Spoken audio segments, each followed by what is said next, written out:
খবৰটো পাই বহুত দুখ লাগিল।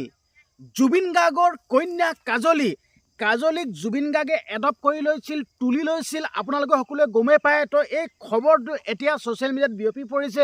বিগ ব্ৰেকিং নিউজ আহি পৰিছে। কাজলীক হত্যাৰ চেষ্টা, কাজলীক হত্যা কৰিব লোৱা গৈছিল। কোনে হত্যা কৰিব লোৱা গৈছিল? কাজলীক এনে কাণ্ড সংঘটিত কৰিবৰ কাৰণে কাৰ ইমান মৰ সাহ হ'ল? কাজলীক যেন হত্যা কৰিব লৈছে, এই কথাটো আপোনালোকক স্পষ্টকৈ গোটেই কথাখিনি কৈ দিম।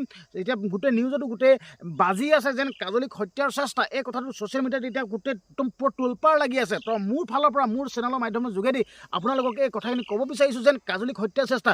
কোনে হত্যা কৰিব লৈছে কাজলীক কিয় হত্যা কৰিব লৈছে? কোন সেইসকল কাজলীক হত্যা কৰিব লোৱা লোকসকল কোন হয়? আপোনালোকে গম পাব। ভিডিঅ'টো এৰি নাযাব। ভিডিঅ'টো প্ৰথমবাৰ শেষলৈকে চাই থাকিব। যদি ভিডিঅ'টো এৰি দিয়ে, আপোনালোকে যদি স্কিপ কৰি যায়, একো কথাখিনি গমেই নাপাব। প্ৰথমবাৰ শেষলৈকে চাওক, তেতিয়া গোটেই কথাখিনি গম পাব কাজলীৰ লগত বৰ্তমান সময়ত কি হৈ আছে। আৰু আপোনালোকক এটা কথা ক'ব বিচাৰিছোঁ, যিহেতুকে বৰ্তমান সময়ত জুবিন গাৰ্গে ন্যায় পোৱা নাই। ন্যায় কাৰণে আমি সকলোৱে মাত মাতি আছোঁ, জুবিন গাৰ্গ ন্যায় দিয়ক। #Justice for Zubeen Garg, #justice for Zubeen Garg বুলি চিঞৰি আছোঁ। কিন্তু চিঞৰাৰ ফলতো আজিলৈকে জুবিন গাৰ্গে ন্যায় পোৱা নাই। 2025 চনত জুবিন গাৰ্গৰ লগত সেই কাণ্ডটো সংঘটিত হৈছিল। এতিয়া বৰ্তমান সময়ত আজি 2026 চনৰ 2 তাৰিখ, আজি ডেটতো জুবিন গাৰ্গে ন্যায় পোৱা নাই। সেইকাৰণে আপোনালোকক অনুৰোধ কৰিছোঁ, আমি লাগি থাকিব লাগিব। আমি হাত সাৱটি এইটো মোচনত বহি থাকিলে নহ'ব। জুবিন দাক আমি ন্যায় দিব লাগিব আৰু আমি সকলোৱে মাত মাতি গৈ থাকিব লাগিব। অনুৰোধ কৰিছোঁ, আপোনালোকে ৰখি নিদিব। কমেণ্ট বক্সত এতিয়াই লিখক, এই মুহূৰ্ততে লিখক। আপোনালোকৰ আঙুলি পৰশেৰে, আপোনালোকৰ আঙুলি যি পৰশ, সেই পৰশটো দিয়ক। #জাষ্টিছ ফৰ জুবিন গাৰ্গ লিখক আৰু লগতে শ্বেয়াৰ কৰক। আপুনি এটা যদি শ্বেয়াৰ কৰে নহয়, তেতিয়া আপোনালোকৰ বন্ধুবৰ্গলৈ ভিডিঅ'টো গৈ পাবগৈ। তেতিয়া সেই বন্ধুবৰ্গসকলেও #জাষ্টিছ ফৰ জুবিন গাৰ্গ লিখিব আৰু সিহঁতেও শ্বেয়াৰ কৰিব। শ্বেয়াৰৰ ফলত ভিডিঅ'টো বহুত মানুহৰ ওচৰত যাবগৈ। তেতিয়া সকলোৱে লিখিব #জাষ্টিছ ফৰ জুবিন গাৰ্গ বুলি। তো সেইকাৰণে আপোনালোকক অনুৰোধ কৰিব বিচাৰিছোঁ, আপোনালোকে এই কামটো কৰক। #জাষ্টিছ ফৰ জুবিন গাৰ্গ বুলি লিখক। তো মই আপোনালোকক কৈ আছোঁ, এতিয়া কমেই আপোনালোকে এৰি নিদিব। আচলতে কাজলীৰ লগত যোনটো কাণ্ড সংঘটিত হৈ আছে, অতিকৈ দুখজনক, মানে দুখ লগা কথা। আচলতে এই কথাটো আমি শুনা পাব নালাগিছিল। এই কথাটো শুনা পাই অতিকৈ দুখ লাগিছে। কাজলীৰ লগত এনে কাণ্ড সংঘটিত হৈছে। এই কথাটো শুনা যেতিয়া পালোঁ নহয়, মই ৰখি থাকিব পৰা নাই। আচলতে কাজলীৰ ভুলটো ক'ত? কাজলীক যেন হত্যা চেষ্টা, কাজলীৰ ভুলটো ক'ত? আপোনালোকে আঙুলিয়াই দিবচোন। মই আপোনালোকক ক'ম যেন কাজলীৰ ভুলটো ক'ত। হয়তো আপোনালোকে এইকেইদিন ছ'চিয়েল মিডিয়াত দেখি আছে, কাজলীয়ে বৰ্তমান সময়ত ৰাইজৰ মৰম বুটলিবলৈ সক্ষম হৈছে। ৰাইজে মৰম দিছে। কিয় মৰম দিছে? কাজলীয়ে বৰ্তমান সময়ত এটা ছ'চিয়েল মিডিয়া প্লেটফৰ্ম খুলিছে, সেইটো হ'ল ইউটিউব। আৰু ইউটিউব বুলিয়ে নহয়, ইনষ্টাগ্ৰামতো এক্টিভ থাকে, ফেচবুকতো মানে অনলাইন থাকে, মানে ছ'চিয়েল মিডিয়াতো এক্টিভ থাকে, ফেচবুকতো এক্টিভ থাকে, চবতে এক্টিভ থাকে। ঠিক আছে। তো সেই বস্তুটো এতিয়া বৰ্তমান সময়ত একাংশ লোকে কৈ আছে যেন কাজলী ছ'চিয়েল মিডিয়াত আহিছে। আৰে বাবা, মই আপোনালোকক ক'ব বিচাৰিছোঁ, ছ'চিয়েল মিডিয়াত অহাটো কি বেয়া কথা নেকি? ডিজিটেল যুগ, বৰ্তমান সময়ে ডিজিটেল যুগ। ঠিক আছে। আপোনালোকৰ হাতত যদি ছ'চিয়েল মিডিয়া নাথাকে, আপুনি অন্ধকাৰ।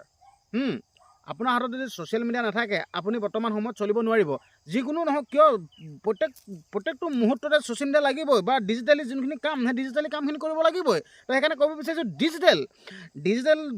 ডিজিটেলৰ যুগত, ডিজিটেলৰ সময়ত ছ'চিয়েল মিডিয়া থকাটো সকলোৱেতো স্বাভাৱিক, সকলোৱে থাকিব। ছ'চিয়েল মিডিয়া অকল কাজলী বুলি নহয়, মাননীয় মুখ্যমন্ত্ৰী হিমন্ত বিশ্ব শৰ্মা ডাঙৰীয়াদেৱো ছ'চিয়েল মিডিয়া আছে, ভাৰতৰ প্ৰধানমন্ত্ৰী নৰেন্দ্ৰ মোদীও ছ'চিয়েল মিডিয়া আছে, মোৰো আছে, ঘটিয়াম বাটিয়াম ঠেলাৱালা ৰিক্সাৱালা সকলোৱে ছ'চিয়েল মিডিয়া আছে।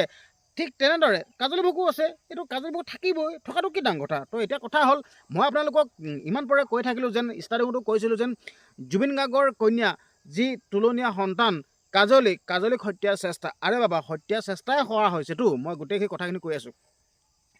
কাজলীয়ে নিজৰ ভিডিঅ'ত, নিজৰ ব্লগিঙত কাজলীয়ে এটা কথা কয় যেন, মই জুবিন পাপা ছোৱালী কাজলী।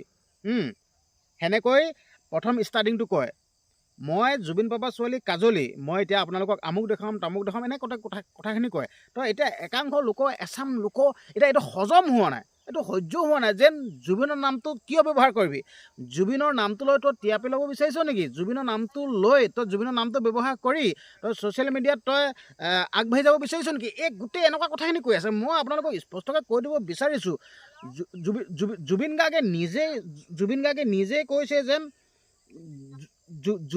নিজেই কৈছে যেন মই কাজলীক এডপ্ট কৰিছোঁ, কাজলীক মই তুলি লৈছোঁ, তো নিজে কৈছে। আৰু সেই কথাটো কাজলীয়ে নিজৰ দেউতাকক মই জুবিন পাপা ছোৱালী বুলি ক'ব। এইটো আপোনালোকে এইটো জ্বলন হ'লে কিবা আপোনালোকে জ্বলন পূৰণ হ'লে এইটো নহ'বতো।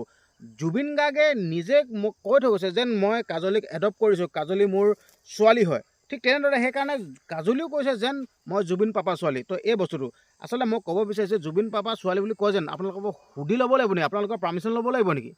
মই এইটোৱে ক'ব বিচাৰিছোঁ যেন কাজলীয়ে জুবিন পাপা ছোৱালী বুলি ক'বই, যিহেতুকে এইটো অধিকাৰ জুবিন গাৰ্গে নিজে দি থৈ গৈছে।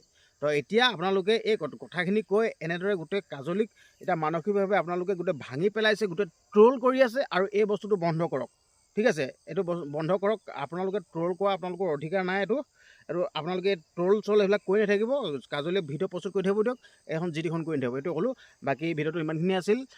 তো আপোনালোকে ভিডিঅ'টো ইমান পাৰে চালে, আৰু আপোনালোকে ভিডিঅ'টো চাই আপোনালোকৰ মতামতবিলাক কমেণ্ট বক্সত দিব, আৰু #জাষ্টিছ ফৰ জুবিন গাৰ্গ বুলি লিখিব, আৰু ভিডিঅ'টো শ্বেয়াৰ কৰি দিব। ধন্যবাদ।